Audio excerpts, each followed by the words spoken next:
Hey, I'm just taking a short walk on a long jetty here in Kingston, South Australia, on the edge of the Great Australian Bight. Drove here last night, arrived about 11. I took it slow. I did see a couple of kangaroos and a echidna, an owl. Nothing hit the car, so that was good. Nothing jumped out at me, which was why I was going slow, because it's between dusk and midnight is so I'm going to drive up to Adelaide today. I'll have a look around Lake Albert and what's the other lake? Lake It's not Alexandria, it's Alexandrina or something, I don't know. I'll check that up when I get there. Yeah, there's a biting cold wind here, my hair's all messed up. Over here, kind of cute, just turn the viewfinder around. I'm not sure if I'm zooming in on the right spot or not. Where is he? Ah, there he is. There's a seal sunbaking amongst all the seaweed. Oh, I've lost him. There he is. Sorry, I was looking up and down the beach.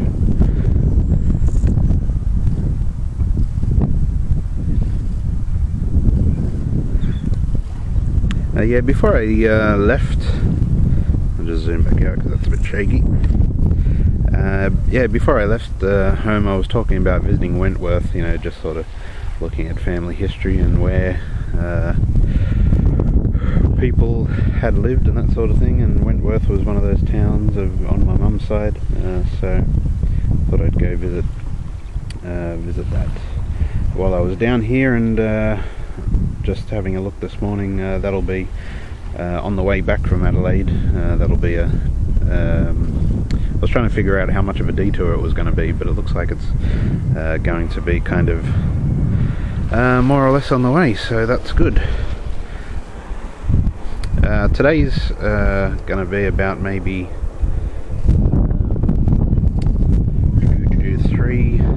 3.5 hours driving up to Adelaide. I'll take it slow. I'll probably stop a couple of places.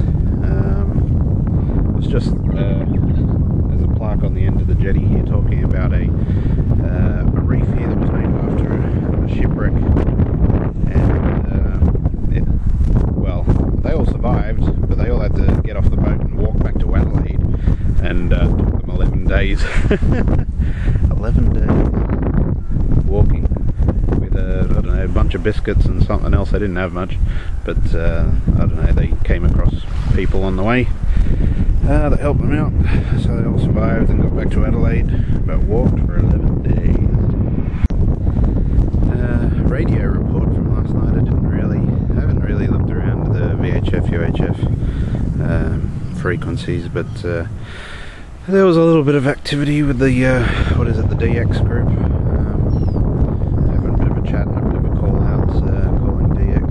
Outside VK, but no returns, unfortunately. It's quite funny. I think sometimes they get frustrated calling VK outside of VK, and then VK is calling in to get a radio check or but yeah, didn't really hear any DX activity last night, but once I stopped, I didn't sort of sit and listen to the radio. I came into the motel. Well, I didn't go to sleep straight away, so I didn't stay up.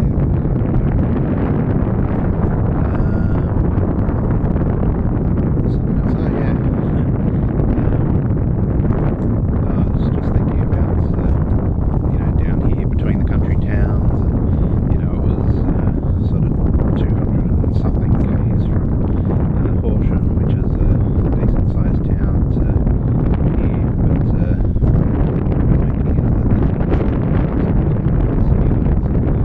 halfway in between you can sort of stop and pull over, and the night sky, how it is living Sydney, a lot of light pollution, and really don't have the opportunity to see the stars as they are out here. Yeah, it's awesome, I love it.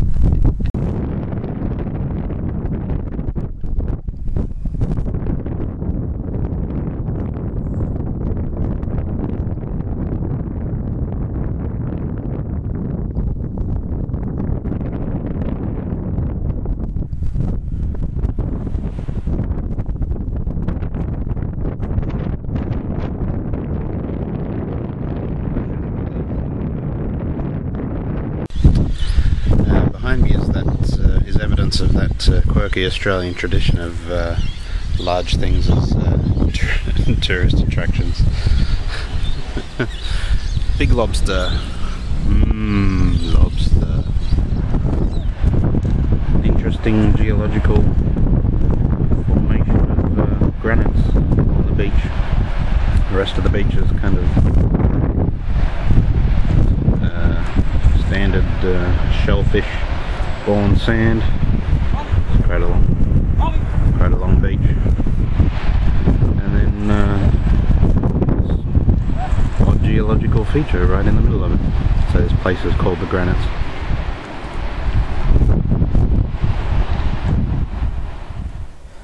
Just taking a bit of a detour on a loop road off the highway. It's a bit dodgy, corrugated, loose. The Saab really doesn't like it. And this is the channel that sort of runs all along the coast, so the rest of the ocean's just over the rise there, but the rest of the length here is a channel that goes for some 100, 200 kilometers, I think, up and down the coast. Yeah, very interesting. I realised I haven't really talked much about why why I'm going to the Maker Faire, why I'm interested in it. Well, I'm an electronics engineer of sorts, not a certified engineer, more of a what would you say, a glorified technician that designs circuit boards and circuits. Yeah.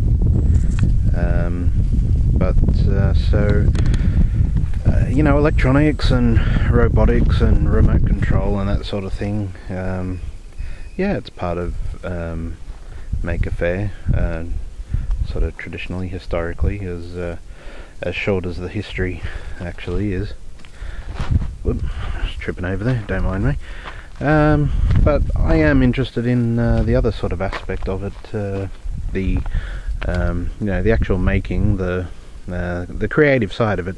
My mind does tend to the technical. When I see somebody's robotic electronic project, I go to the details of it. What chip are you using, what does your circuit look like, that sort of thing. But really, in electronics, although that's my interest, it's not really a thing without an application, right? So that's where the kind of creative side comes into it, and I guess I'm appreciating that more and more. A lot of my projects are kind of just experiments and what would you say, just proofs of concepts, but they're not necessarily a project in and of themselves. They're not certainly not the sort of thing that you'd go to a Maker Faire and display.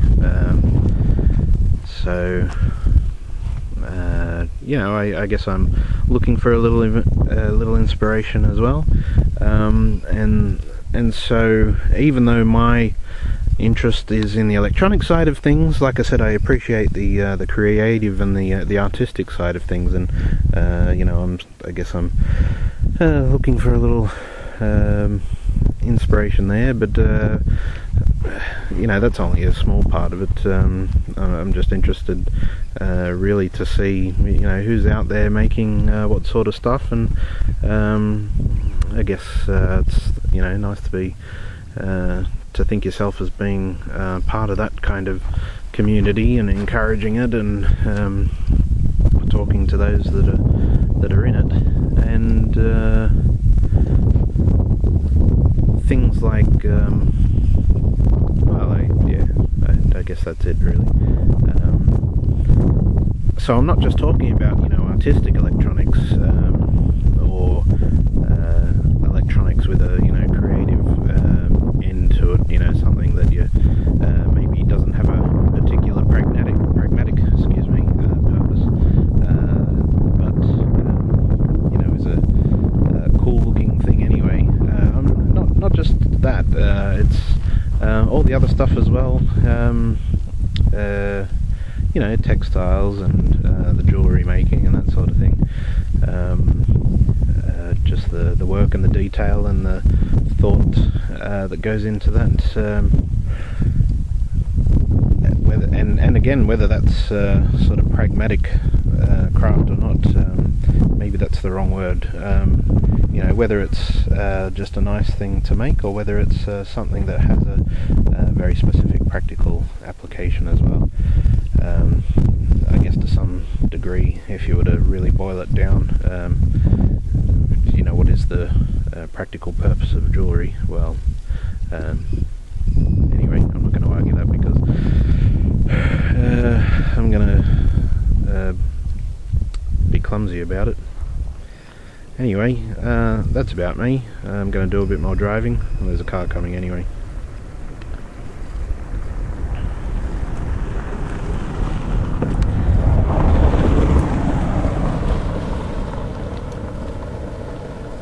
Doing a bit of rally driving.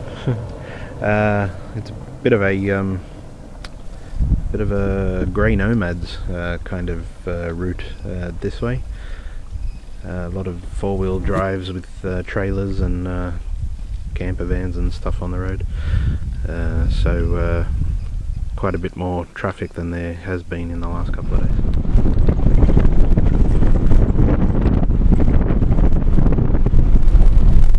Just wanted to continue that thought while I drive slowly here. There's a campground coming up.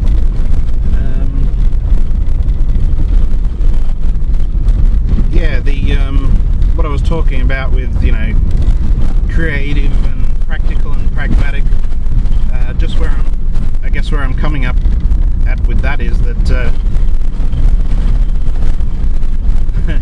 lots of corrugations. Yeah, my job is very focused on the pragmatic and practical, the actual application of electronics for some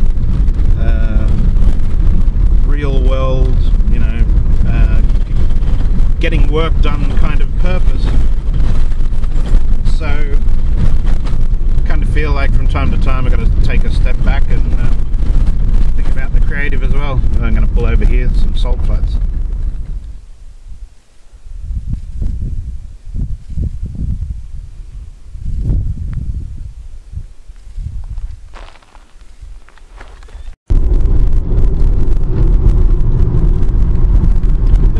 Clarify some of those thoughts from earlier about electronics and pragmatism and practicalities.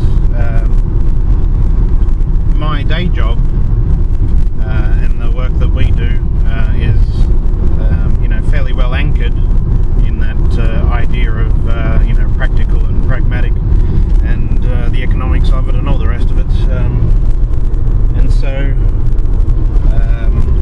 I guess my way of thinking about those things is tied to that, and I've kind of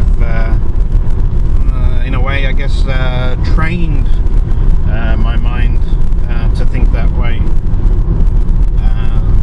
So yeah, I was just thinking recently that I got to get out of that way of thinking from time to time and think a little more creative, think a little more about, for my own hobby electronics. I do it for a hobby a cool project to work on, and like I said before, quite often my initial thought is to create some sort of sub infrastructure for technology, for some possible project, which is not always the best outlook. It's interesting for me, but it's not interesting for other people. Sometimes I go to the Sydney makerspace, and sometimes I'll be working on something there, and like I said, it'll be an experiment or a proof of concept or some sort of sub-infrastructure thing that could be used in a project, but generally I'm not going to. I'm just trying to work out how a thing works and whatever. And they ask me, what are you working on? And I kind of tell them, and it's kind of like they ask me, yeah, but what's it for? Nothing. I'm just teaching myself. But what's the project you're going to use it in? Who are you doing it for? Doing it for myself, just for fun. It is interesting to me, some of this stuff, but like I said, it's not something, these things aren't things that you can display. They're not things that you can there's an immediate reaction to, maybe for sort of electronics people, but more of a general interest reaction. Yeah, so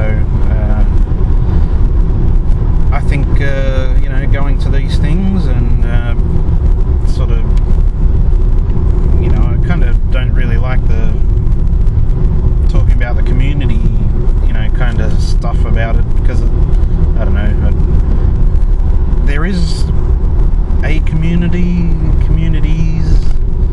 but I don't know, that word invokes, to me anyway, certain certain activities, or a certain preconceived idea of what's a community and what does it really mean for these sorts of people, creators, makers, hackers, whatever. Anyway, might have some thoughts later, but that's it for now. I've stopped at another lookout. There's in the car park behind me, there's one, I don't know if you can, yeah, there's one of those camper vans with the odd but cool graffiti on it. That's awesome.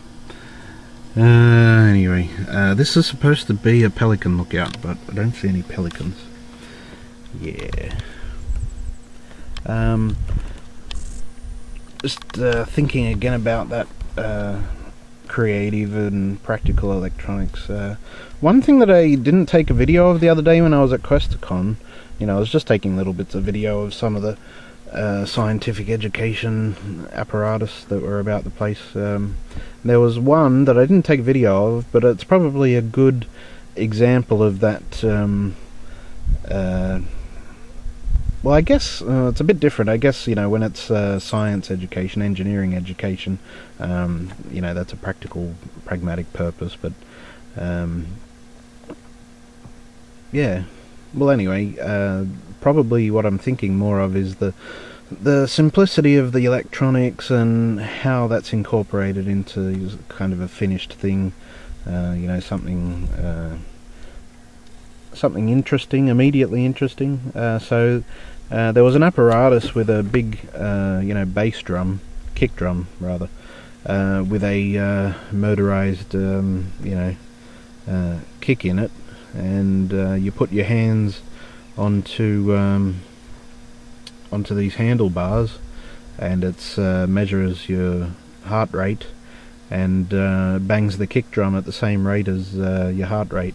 And thinking about the electronics, that's quite doable. That's not too difficult, but the end application, and well, I mean, I guess there's a bit of mechanical in there electromechanical in there to get the kick working and that sort of thing. But overall, even in a block diagram kind of idea of it, it's very simple, very practical.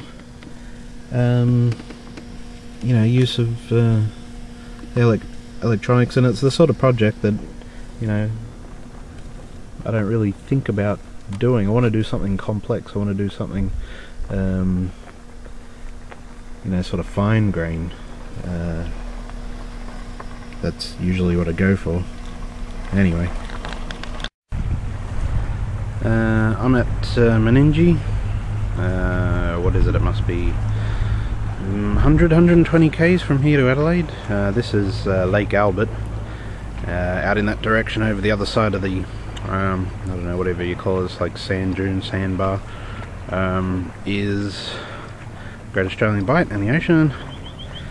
Although I don't think there's a direct sort of channel through to the ocean, but it's not good enough, not a good enough sandbank to put a road on, so sort of towards that direction, which is kind of northish, is another lake that connects to this one called Lake Alexandrina, and the Murray River feeds both of these. It's very nice out here, but because there's, well, Adelaide's kind of in that direction, but because there's not a, you can't have a road up that way, you've got to go drive around both lakes kind of in that direction, do a big circle around the lakes. This should be fun. It's about 2 o'clock ish. I've got check-in at the hotel from any time 3 o'clock onwards, so a little bit of a more drive to go, and a little bit of sightseeing on the lakes around the way, I guess. Not a lot of boats out here, but apparently well, the signs here anyway suggest that there used to be a lot of fish in the lake. Not quite sure how it goes these days. I think these are the lakes that quite often there's a debate with New South Wales and Victoria about letting more water, well, I guess Queensland as well, about letting more water run down into these lakes to replenish them. It's really nice out here. I almost wish I had another day or so to take it slower into Adelaide, but I'm sure there's a lot to see around Adelaide, so once I get there I'll probably be wishing I'd gotten there earlier. Anyway, yeah. Another thought on those, sort of simple projects. You know how, I don't know, with the microcontroller or maybe even some other thing, sometimes, the blinking LED is the hello world of electronics, and once you've done that, sort of what happens after then? Where do you go after that? And I was thinking, well, what are some of the other things that you see people working on or doing, and like the persistence of vision projects, where a row of LEDs, 8 or 9, you can kind of create a bit of a display or whatever with them. And well, Addy from Toy Makers is doing a like a heartbeat simulator, but well, today she was tweeting about connecting it up to be able to detect heart rate and display that, so that's kind of going on a little further, but taking a step back to that simulator story. Yeah, that's a neat little oops, sorry, I thought I had it on the bird there. He's grabbed a fish. Yeah, that's a neat application of blinking LED. I mean, to demonstrate to someone what different heartbeats or irregular heartbeats, the pattern of them, the cadence of them, or the syncopation of them. it's an easy, a simple project to demonstrate that. I like that, and even something like Mitch Altman's what does he call it? I mean, that's a good soldering project with kind of a fun-ish outcome. You know, there's not a large, you know, commercial need for or want for a remote control that turns TVs off, but it's, you know, it's quirky, it's something to solder with, and at the end of the, you know, the aim is really at the end of the exercise that you've got something that has a bit of value add, affordable value add. I know he'll tell you that he spent thousands and thousands of dollars on developing it, but you know, when it comes down to it, it's a small microcontroller banging an infrared LED. Obviously there's a lot of codes that, well, actually I don't know if there is a lot of codes. Maybe the on-off signal for a TV is so similar between so many models that it doesn't matter. But that's not the point. The point is that it's a very simple project with a significant value add. I think that's why I always liked, you know, the radio experiments in electronics kits, because there was, you know, for a crystal radio anyway, let's just say a crystal radio, not getting too fancy, you know, with the sort of 3, 4, 5 components, the actual circuit itself, very affordable, not very complex, but the value add is that you end up with you know, a radio that you can listen to and pick up signals.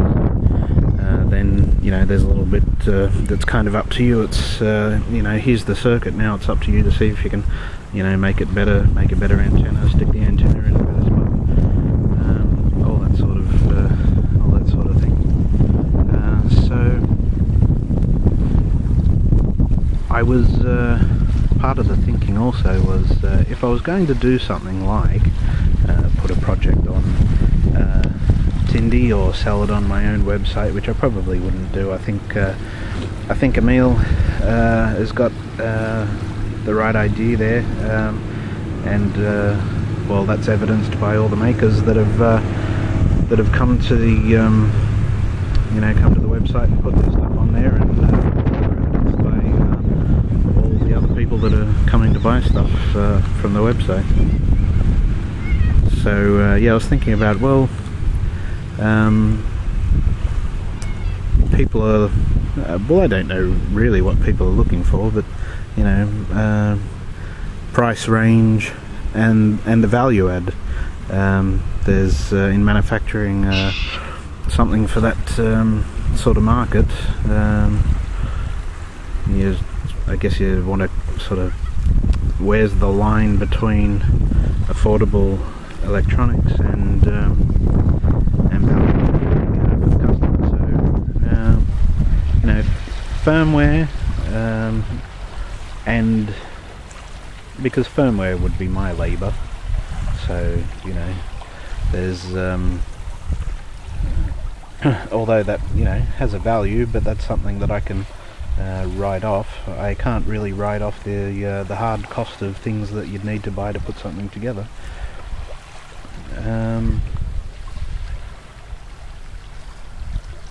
Yeah, and so that's, you know, that's something that's easy for me. The thing that's not easy is coming up with a clever idea that has an immediate, I don't want to say wow factor, but maybe more of a factor. Anyway, I got to do a bit more driving. I'll come back to you shortly. I've stopped for a moment at Tailem Bend. It's kind of on the north, let me think about that, northeast end of Lake Alexandrina. It's the mighty Murray River, and this has got me ticked off. I realised just before I left Meningie that the top of the antenna wasn't on there anymore. I don't know when it's come off. I'm sure it was there this morning. I haven't been listening to the radio today this morning. I hope somebody hasn't nicked it. I don't know why they would, but maybe they've lost theirs on their antenna. Yeah, I hope that's not the case. Not sure if I'll do anything about that, or if I'll just stick to the UHF VHF, which I haven't really been listening to anyway. I was thinking before about you know, a couple of my little edits before about well, you know, when I pause and whatever, but if my thoughts seem a little staccato, you know, it's because I haven't really sort of sat down and thought about it in my head before. You know, I haven't really got a coherent sort of collection of thoughts that I've crafted into a nice sounding sort of narrative. So this is what you get.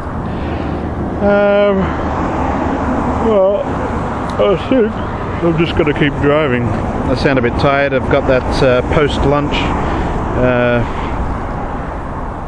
you know, digesting lunch period. There's a fly buzzing around me. It's really annoying.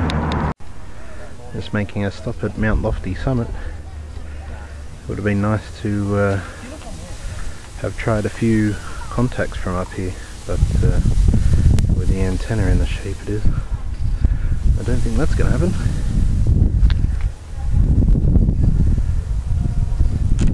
I'll move around here in a second.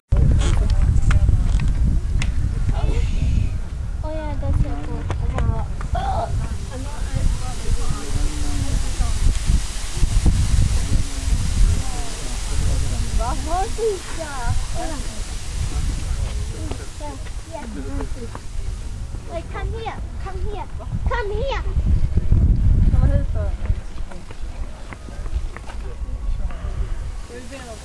Still have to drive down into here, Adelaide CBD.